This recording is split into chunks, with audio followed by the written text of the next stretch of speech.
ಎಲ್ಲರಿಗೂ ನಮಸ್ಕಾರ. ಈ ವಿಡಿಯೋದಲ್ಲಿ ನಾವು ಸ್ಟ್ರೇಟ್ ಲೈನ್ ಬೀಡ್ಗಳನ್ನು 10 ಮಿಲಿಮೀಟರ್ ಥಿಕ್ ಇರುವ MS ಪ್ಲೇಟ್ನಲ್ಲಿ ಓವರ್ ಹೆಡ್ ಪೊಸಿಷನ್ನಲ್ಲಿ ಹೇಗೆ ತಯಾರು ಮಾಡುವುದು ಎಂದು ಕಲಿಯೋಣ. ಉದ್ದೇಶಗಳು: ಈ ವಿಡಿಯೋದ ಕೊನೆಯಲ್ಲಿ ನೀವು ಮಾಡಬಹುದಾದ ಮೊದಲನೆಯದಾಗಿ MS ಪ್ಲೇಟ್ನಲ್ಲಿ ಓವರ್ ಹೆಡ್ ಪೊಸಿಷನ್ಗೆ ಸೆಟ್ ಮಾಡಿ ಮತ್ತು ಸ್ಟ್ರೇಟ್ ಲೈನ್ ಬೀಡ್ಸ್ ಅನ್ನು ಇಡಿ. ಎರಡನೆಯದಾಗಿ ಓವರ್ ಹೆಡ್ ವೆಲ್ಡಿಂಗ್ಗೆ ಎಲೆಕ್ಟ್ರೋಡ್, ಕರೆಂಟ್ ಪೊಲಾರಿಟಿ ಮತ್ತು ಆರ್ಕ್ ಲೆಂತ್ ಅನ್ನು ಆಯ್ಕೆ ಮಾಡಿ. ಯೂನಿಫಾರ್ಮ್ ಬೀಡ್ಸ್ ಅನ್ನು ಸ್ಟ್ರೇಟ್ ಲೈನ್ನಲ್ಲಿ ಓವರ್ ಹೆಡ್ ಪೊಸಿಷನ್ ಡಿಪಾಸಿಟ್ ಮಾಡಿ ಮತ್ತು ಮಾಲ್ಟನ್ ಮೆಟಲ್ ಅನ್ನು ಕುಗ್ಗುವಿಕೆಯನ್ನು ನಿಯಂತ್ರಿಸಿ. ನಾಲ್ಕನೆಯದಾಗಿ ಮೇಲ್ಮೈ ದೋಷಗಳಿಗಾಗಿ ಸ್ಟ್ರೇಟ್ ಲೈನ್ ಬೀಡ್ಸ್ಗಳನ್ನು ಸ್ವಚ್ಛಗೊಳಿಸಿ ಮತ್ತು ಪರೀಕ್ಷಿಸಿ. ಈ ಪ್ರಯೋಗಕ್ಕಾಗಿ ಬೇಕಾಗಿರುವ ಟೂಲ್ಸ್ ಮತ್ತು ಇಕ್ವಿಪ್ಮೆಂಟ್ಗಳನ್ನು ಸಂಗ್ರಹಿಸೋಣ. Steel ruler, scriber, bench vise, hacksaw frame ಜೊತೆ blade 300 millimetre, centre punch, ball peen hammer, MS electrode, welding machine. ಹಂತ 1. ಸ್ಕೆಚ್ನಲ್ಲಿ ತೋರಿಸಿರುವಂತೆ 10 ಮಿಲಿಮೀಟರ್ ದಪ್ಪ, ಉದ್ದ 150 ಮಿಲಿಮೀಟರ್ ಮತ್ತು 100 ಮಿಲಿಮೀಟರ್ ಅಗಲದ ಮೈಲ್ಡ್ ಸ್ಟೀಲ್ ಪ್ಲೇಟ್ ಅನ್ನು ತಯಾರಿಸಿ. ಹಂತ 2. ರೇಖಾಚಿತ್ರದ ಪ್ರಕಾರ ಸಮಾನಾಂತರ ರೇಖೆಗಳನ್ನು ಹಾಕಿ. ಹಂತ 3. ಸೆಂಟರ್ ಪಂಚ್ನೊಂದಿಗೆ ರೇಖೆಗಳನ್ನು ಗುರುತಿಸಿ ಮತ್ತು ಪಂಚ್ ಮಾಡಿ. ಹಂತ 4. ಸ್ಥಾನಿಕದಲ್ಲಿ ಪ್ಲೇಟ್ ಅನ್ನು ಓವರ್ ಹೆಡ್ ಸ್ಥಾನದಲ್ಲಿ ಸರಿಪಡಿಸಿ. ನಿಮ್ಮ ಎತ್ತರಕ್ಕೆ ತಕ್ಕಂತೆ ಜಾಬ್ ಅನ್ನು ಹೊಂದಿಸಿ. ಹಂತ 5. 3.15 ಮಿಲಿಮೀಟರ್ ಡಯಾಮೀಟರ್ ಇರುವ MS ಎಲೆಕ್ಟ್ರೋಡ್ ಮತ್ತು 100 ರಿಂದ 110 ಆಂಪಿಯರ್ಸ್ ಕರೆಂಟ್ ಸೆಟ್ ಅನ್ನು ಸೆಲೆಕ್ಟ್ ಮಾಡಿ ಮತ್ತು ಫಿಕ್ಸ್ ಮಾಡಿ. ಓವರ್ ಹೆಡ್ ಪೊಸಿಷನ್ನಲ್ಲಿ ವೆಲ್ಡಿಂಗ್ ಮಾಡುವಾಗ ವಿಶಿಷ್ಟವಾಗಿ ಹೆಲ್ಮೆಟ್ ಅನ್ನು ಉಪಯೋಗ ಮಾಡಿ. ನಿಮ್ಮ ಭುಜದ ಮೇಲೆ ಎಲೆಕ್ಟ್ರೋಡ್ ಹೋಲ್ಡರ್ ಕೇಬಲ್ ಅನ್ನು ರನ್ ಮಾಡಿ ಮತ್ತು ಬೆಂಬಲಿಸಿ. ಇತರ ರಕ್ಷಣಾತ್ಮಕ ಉಡುಪುಗಳ ಜೊತೆಗೆ ಹ್ಯಾಂಡ್ ಸ್ಲೀವ್ಸ್ಗಳನ್ನು ಮತ್ತು ಲೆಗ್ ಗಾರ್ಡ್ಗಳನ್ನು ಬಳಸಿ. ಹಂತ 6. ಸಾಮಾನ್ಯವಾಗಿ ವೇಗದಲ್ಲಿ ಸಣ್ಣ ಆರ್ಕ್ನೊಂದಿಗೆ ಪಂಚ್ ಮಾಡಿದ ರೇಖೆಯ ಉದ್ದಕ್ಕೂ ಮೊದಲ ಬೀಡ್ಸ್ ಅನ್ನು ಡಿಪಾಸಿಟ್ ಮಾಡಿ. ಸರಿಯಾದ ಟೆಕ್ನಿಕ್ನಿಂದ ಮಾಲ್ಟನ್ ಪೂಲ್ ಮತ್ತು ಸ್ಲಗ್ ಅನ್ನು ಕಂಟ್ರೋಲ್ ಮಾಡಿ. ಹಂತ 7. ಡಿಸ್ಲಾಕ್ ಮಾಡಿ ಮಣಿಯನ್ನು ಸ್ವಚ್ಛಗೊಳಿಸಿ ಮತ್ತು ದೋಷಗಳಿಗಾಗಿ ಪರೀಕ್ಷಿಸಿ. ಹಂತ 8. ಮೊದಲ ಬೀಡ್ಸ್ನ ಸಂದರ್ಭದಲ್ಲಿ ಮಾಡಿದಂತೆ ಪಂಚ್ ಮಾಡಿದ ರೇಖೆಯ ಉದ್ದಕ್ಕೂ ಇತರ ಬೀಡ್ಸ್ಗಳನ್ನು ಡಿಪಾಸಿಟ್ ಮಾಡಿ. ದೋಷಗಳಿಗಾಗಿ ವೆಲ್ಡ್ ಮಣಿಗಳನ್ನು ಪರೀಕ್ಷಿಸಿ. ನೀವು ಏಕರೂಪದ ನೇರ ಬೀಡ್ಸ್ಗಳನ್ನು ದೋಷವಿಲ್ಲದೆ ಡಿಪಾಸಿಟ್ ಮಾಡಲು ಸಾಧ್ಯವಾಗುವವರೆಗೂ ಅಭ್ಯಾಸ ಮಾಡಿ. ಸ್ಕಿಲ್ ಸೀಕ್ವೆನ್ಸ್: ಮೊದಲನೆಯದಾಗಿ ಓವರ್ ಹೆಡ್ ವೆಲ್ಡಿಂಗ್ ಅತ್ಯಂತ ಕಷ್ಟಕರವಾದುದರೂ ಸರಿಯಾದ ವೆಲ್ಡಿಂಗ್ ತಂತ್ರಗಳನ್ನು ಅನುಸರಿಸುವ ಮೂಲಕ ಅದನ್ನು ಸುಲಭಗೊಳಿಸಬಹುದು. ಓವರ್ ಹೆಡ್ ಸ್ಥಾನದಲ್ಲಿ ವೆಲ್ಡಿಂಗ್ ಅನ್ನು ಪೈಪಿಂಗ್ ಕೆಲಸ, ಹಡಗು ನಿರ್ಮಾಣ ಮತ್ತು ರಚನಾತ್ಮಕ ಕ್ಯಾಪಿಟಲ್ ಗೂಡ್ಸ್ ಮತ್ತು ಮ್ಯಾನುಫ್ಯಾಕ್ಚರಿಂಗ್ಗಳಲ್ಲಿ ಬಳಸಲಾಗುತ್ತದೆ.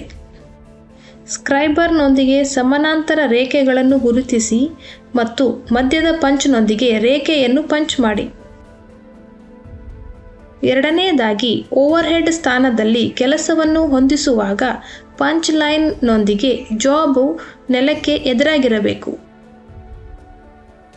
ಜಿಗ್ ಅಥವಾ ಪೊಸಿಷನರ್ನ ಟೆಲಿಸ್ಕೋಪಿಂಗ್ ಟ್ಯೂಬ್ಗಳನ್ನು ಬಳಸಿಕೊಂಡು ನಿಮ್ಮ ಎತ್ತರವನ್ನು ಅವಲಂಬಿಸಿ ಕೆಲಸದ ಎತ್ತರವನ್ನು ಸರಿಹೊಂದಿಸಬೇಕು.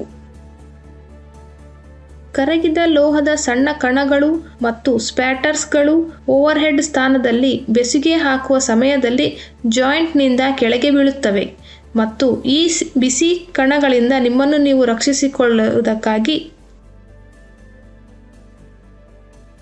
Helmet, hand sleeves, leg guards, gloves, apron ಮತ್ತು ಶೂಸ್ಗಳನ್ನು ಉಪಯೋಗಿಸುವುದು ಮುಖ್ಯವಾಗಿದೆ.